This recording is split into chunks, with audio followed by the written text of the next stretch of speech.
Hello everyone, welcome to my channel. So people solve this type of equation wrong. Why?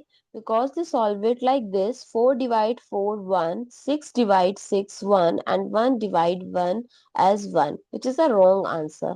When you have given same operation repeating multiple times, then solve it from left to right always.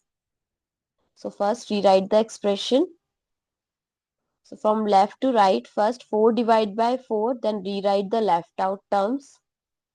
Now 4 by 4 is 1, 1 divided by 6 divided by 6.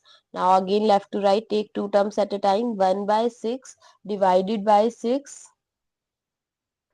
So here are two different things, that is 1 by 6 multiply 6 and 1 by 6 divided by 6. When there is a multiplication sign between, then can cancel out and the answer is 1. But when there is a division sign between, then you have to follow KCF rule, which says that K stands for keep, C stands for change and F stands for flip. That means keep the left hand, change the symbol from division to multiplication and flip the right hand. So right hand is 6 by 1 and it becomes 1 by 6, that is 1 by 36. So what is the correct answer? 1 by 36, not 1. I hope it's clear and you find it useful. So don't forget to share your feedback through like, share, comment and subscribe to my channel. Thanks for watching. See you in the next video.